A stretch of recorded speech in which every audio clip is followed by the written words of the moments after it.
हाय अस्सलाम वालेकुम, it's your mentor Asim Majeed. Last video course में हमने बात की थी कि मार्केट में कैंडलस्टिक्स कैसे फॉर्मेशन करती है और कैंडलस्टिक्स के पीछे हिस्ट्री क्या है। ऐसी कौन सी चीज़ें हैं जो कैंडलस्टिक को फार्म करने पे मजबूर करती हैं, उनके पीछे के order books, each and everything हमने प्रीवियस कोर्स वीडियो में समझा था। आज की इस कोर्स वीडियो में हम समझेंगे कि मार्केट में स्वैपिंग एंड स्वीपिंग लेवल क्या होता है। इसका मतलब यह है कि जितनी भी मल्टीपल कैंडल्स जो हमने पढ़ी थी वो मिलकर क्या करती हैं। जैसे हमने किसी एरिया को स्वैप होते हुए देखा, किसी एरिया को स्वीप होते हुए देखा।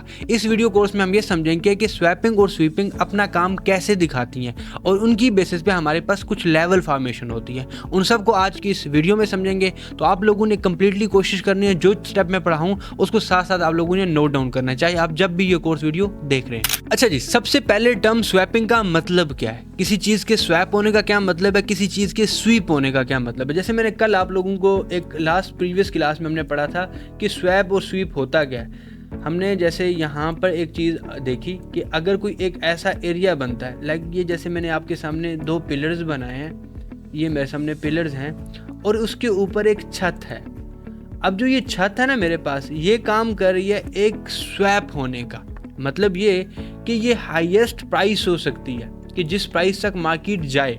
या अगर हम अपने घर की एग्जांपल लें तो हमारे नीचे एक ऐसा एरिया होता है जिसे हम कहते हैं हमारी नीचे की छत, या ग्राउंड फ्लोर पे हमारे पास जो फ्लोर होता है, फर्श होता है, वो हमारे पास कैसे काम करता है कि हमारे पास कोई भी चीज़ है। लेट्स सपोज एक बॉल की एग्जांपल लेता हूँ। मेरे पास एक बॉल है, उस बॉल को मैं बाउंस करता हूँ, बाउंस करके वो कहाँ जाएगा, वो अपने टॉप रूफ लेवल पे जाएगा, जिसे हम लेवल ऑफ स्वैप बोलते हैं। उस पे आने के बाद वो कहाँ आएगा, अपने लेवल ऑफ स्वीप पे। स्वीप कौन सा लेवल है, ऐसा लेवल जो फर्श की तरह काम कर रहा है, उसको ऊपर उठने पे मजबूर कर रहा है, वहाँ से वो दोबारा ऊपर जा रहा है। अगर इसके अबाव कोई लेवल हुआ, फोर्स बहुत ज़्यादा हुई, तो ये इसको ब्रेक करके नेक्स्ट लेवल की तरफ जा सकता है। ऐसे ही हमारे पास मार्केट भी काम करती है।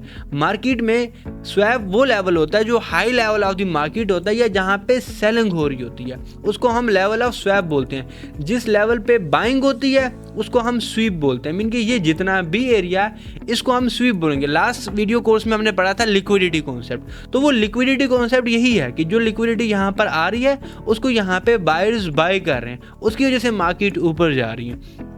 ऐसे ये लेवल जो है लेवल ऑफ स्वैप है, यहाँ पे कोई सेल करके मार्केट को नीचे लाने पे मजबूर कर देता है। अगर हम अपने चार्ट की बात करें तो चार्ट में भी हमारे पास स्वैप और स्वीप ही होता है। आप लोगों को जैसे मैंने बताया था कि हमारे पास ऐसा एरिया जहाँ पर हमारे पास बार बार मार्केट आके टच करती है। जैसे मैं अगर बात करूँ, ये एरिया मैं एक ट्रेंड लाइन का यूज़ कर रहा हूँ, इन पॉइंट्स को आपस में मीट करने की कोशिश कर रहा हूँ, ये आप लोग मीट कर रहे हो। अब ये मीटेड पॉइंट जो है मेरे पास एक वॉल की तरह, एक फर्श की तरह काम कर रहे हैं। तो ये मेरा कौन सा एरिया हो गया, ये एरिया ऑफ स्वीप हो गया। इस जगह पे लिक्विडिटी स्वीप हुई है, इस जगह पे स्वीप हुई है, इस जगह पे स्वीप हुई है। ये जिन जिन पॉइंट पे स्वीपिंग हो रही है, मैं इसको कहता हूँ that is the point of sweeping. अगर आप इसको स्पोर्ट बोलो तब भी गलत नहीं है, ये स्पोर्ट की तरह ही काम कर रहा है और इसको हम यहाँ पे स्वीपिंग बोलते हैं, जो करेक्ट टर्मिनोलॉजी हो सकती है। That is the point of sweep. यहाँ पर लिक्विडिटी स्वीप होती है जब भी आप लोगों की मार्केट ट्रेंड लाइन पे टच करती है, रीटेस्ट करती है। आप तो रीटेस्टिंग पॉइंट पे भी एंट्री टेक कर सकते हो, अदरवाइज इसके ब्रेक होने के बाद। अब जैसे यहाँ पर ये इस पॉइंट को अगर आप लोग देखो, मैं आप लोगों के सामने ये पॉइंट अगर क्लियर करूं, ये वाला पॉइंट, इस पॉइंट पे इसने इसको ब्रेक किया। जब इसने इसको ब्रेक किया, हमारी यहाँ से कौन सी पोजीशन ओपन हो जाती है, शॉर्ट पोजीशन। और सेल क्या होता है, जिस कैंडल ने उसको ब्रेक किया उसके अभाव का स्टॉप लॉस रख सकते हो। वो आगे रिस्क मैनेजमेंट वाली क्लास में मैं आपको स्टॉप लॉस के रिलेटेड गाइड भी करूँगा, हमें कितना रखना चाहिए। और वहाँ से हमारा ऑनवर्ड टीपी स्टार्ट हो जाता है। वो टीपी कितना होगा, लेक्स लिक्विडिटी तक होगा, वो ये हमारे पास बन रही है। ये जो स्टेप होंगे वो मैं आप लोगों को आगे गाइड करता रहूँगा, आप लोगों को उस चीज़ की समझ भी आएगी। ये हमारे पास एरिया ऑफ स्वीपिंग है। अब मैंने आपको in the form of trend and start में इसलिए समझाया ताकि आप लोगों का इसके लेके कॉन्सेप्ट क्लियर हो जाए। अदरवाइज ये हमारे पास ट्रेड भी हो सकता है। जैसे हमारे पास एक एरिया ऐसे है मार्केट का और उस पर बार मार्केट जो है इन टच कर रही है, बार मार्केट आ रही है ऊपर से, आने के बाद यूं और इस पर टैप कर जाती है, इस पर टैप कर रही है, राइट, इस पर टैप करती है, दिन उठती है, दिन इस पर टैप करती है, दिन पिकअप करती है, टैप करती है, पिकअप करती है। तो हमारे लिए ये एरिया ऐसा पॉइंट बन जाता है जिसे हम medium point of the market बोल सकते हैं कि इस एरिया में ही हमने आके बाइंग या सेलिंग करनी है। मतलब कि अगर इस एरिया को मार्केट होल्ड करती है और कुछ ऐसी कैंडल बनाती है जो कैंडल ऑफ स्वीपिंग है। लास्ट वीडियो में बताया मीन के जिनके नीचे क्या आती हैं, शेडोज आती हैं। शेडोज कैसी होंगी, लेट्स सपोज एक ऐसी कैंडल आप लोगों के सामने बनती है ऐसे, और उनके नीचे कैंसिलेशंस होती हैं, ये ऐसे शेडोज बनाती हैं, रिजेक्शंस देती हैं। अगर इस तरह की कैंडल यहाँ पे आ जाती है तो हमें पता चल जाता है ये एक रिजेक्टेड एरिया, यहाँ से हमारी जो लॉन्ग ट्रेड है वो कंटिन्यू हो जाती है। तो ये हमारे लिए एक लॉन्ग ट्रेड का सेटअप होता है। अगर ये इसको ब्रेक कर जाए, मार्केट इसको ब्रेक कर जाए, क्योंकि हमारे पास क्राइटेरिया तो दोनों है, तो हम इसके रीटेस्ट पे शॉर्ट पोजीशन ओपन कर लेते हैं कि अब इसको मार्केट ने यहाँ पे रीटेस्ट किया, अब हम यहाँ से एक शॉर्ट पोजीशन ओपन कर सकते हैं लाइक दिस। अबाव का स्टॉप लॉस जाता है और इससे नीचे हमारा टीपी जाता है। ये एक स्ट्रेटेजी बोल सकते हैं आप, स्वैपिंग और स्वीपिंग लेवल स्ट्रेटेजी। अगर अबाउ द जोन है हम इसको स्वैपिंग बोलेंगे, बिलो द जोन है हम उसको स्वीपिंग बोलेंगे। जैसे ऊपर रेजिस्टेंस बोलते हैं, नीचे सपोर्ट बोलते हैं। या आप लोग छत और फर्श की एग्जांपल जो मैंने आप लोगों को दी उसको आप लोग समझ सकते हो। अगर मैं इस पूरे एरिया की बात करूं तो ये मेरे पास एरिया, आप लोग यहाँ पे इसके लिए रेक्टेंगल का यूज कर सकते हो क्योंकि हमने पूरे के पूरे एरिया को मेजर करना है। तो ये हमारे पास एक एरिया है, ठीक है। मैंने रेक्टेंगल के साथ इसका हाई लो सब मेजर किया। अब क्या हुआ, मार्केट जब जब इस पॉइंट पे आ रही है मैंने क्या सोचना है, सेलिंग के बारे में। जब इस पे आ रही है सेलिंग के बारे में, इसके अबाव का स्टॉप लॉस जाता है, ये मेरा सेलिंग एरिया बन जाता है। अब यहाँ से भी मैं शॉर्ट पोजीशन ओपन करूँ, कितना अच्छा टीपी मिला, राइट। अगर मार्केट इसको ब्रेक कर जाती, मेरा स्टॉप लॉस बेशक लगाने के बाद भी मेरा स्टॉप लॉस हिट हो जाता, नो प्रॉब्लम, तो मेरे पास इसके रीटेस्ट पे यहाँ पे बाई की ट्रेड बनती। मैं एग्जांपल के तौर पे आपको समझाऊं, ऐसा बाज़ वक़्त हो जाता है ये फेक आउट भी कर जाते हैं। फेक आउट कैसे करते हैं, मतलब कि इसने इस एरिया को काम करने ही ना दिया।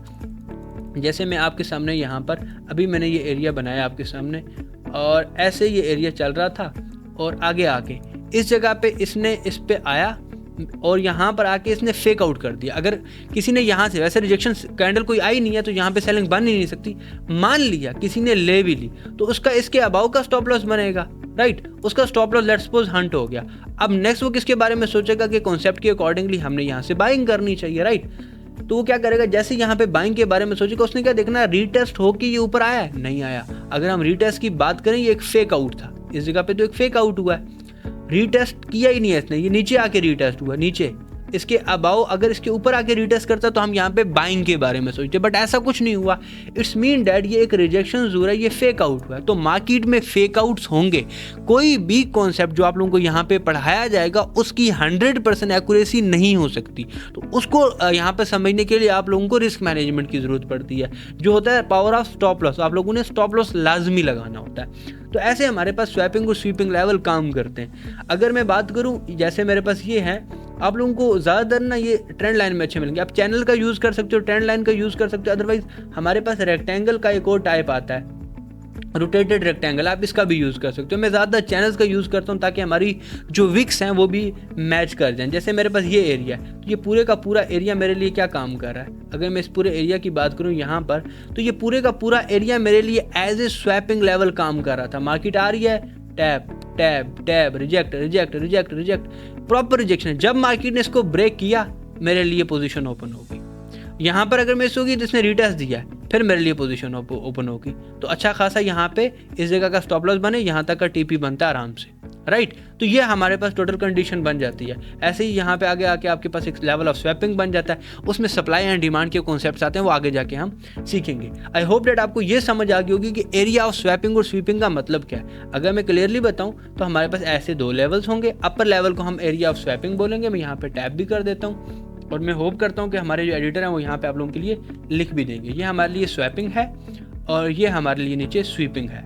तो ऊपर के एरिया को स्वैप बोलेंगे। स्वैपिंग में कौन सी कैंडल्स बनेंगी, हमारे पास ऐसी कैंडल्स जिनके ऊपर रिजेक्शंस ऊपर से आए, लाइक दिस, वो रिजेक्ट कर रही होंगी बार बार। लिक्विडिटी कॉन्सेप्ट पता है क्यों रिजेक्ट कर रही होंगी, वो हमने प्रीवियस पढ़ लिया है। और नीचे हमारे पास कैसी कैंडल आएंगे, ऐसे, जो यहाँ पे एरिया को स्वीप कर रही होंगी, लाइक दिस।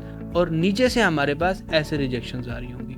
और ट्रेंड में हमारे पास क्या कॉन्सेप्ट आएगा, ऐसे, वो इसको रिजेक्ट कर रही होंगी और नीचे हमारे पास एक सपोर्ट की तरह काम करेगी। हमारे जितने भी आगे आप लोग चार्ट पैटर्न सीखोगे ना, वो इन्हीं चीज़ों से बनते हैं। तो बेसिक्स सीखना बहुत ज़रूरी है आप लोगों के लिए, ये बहुत इंपॉर्टेंट रोल आप लोगों के लिए अदा करेंगे। इनकी बेसिस पे भी ट्रेड होती है। अदरवाइज आगे जाके आप जब स्ट्रॉन्ग कॉन्सेप्ट्स को सीखोगे वो भी इन्हीं पे काम करते हैं। देखो, ऊपर रेजिस्टेंस या ऊपर स्वैपिंग, नीचे सपोर्ट, या ऊपर स्वैपिंग नीचे स्वीपिंग, जो आप लोगों ने बोलना आप नाम इनको दे सकते हो। यहाँ पर ब्रेकआउट हुआ तो मेरे लिए ये बाइंग कंडीशन बन जाएगी, मैं यहाँ से बाई कर दूंगा।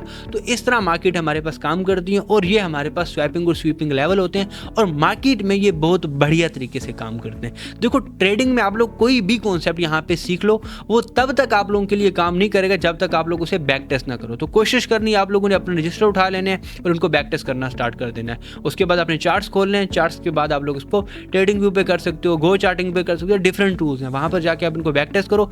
बैक टेस्ट करने के बाद आप इसको अपनी ट्रेडिंग जर्नी में कंटिन्यू कर सकते हो। थैंक यू, अल्लाह हाफिज़।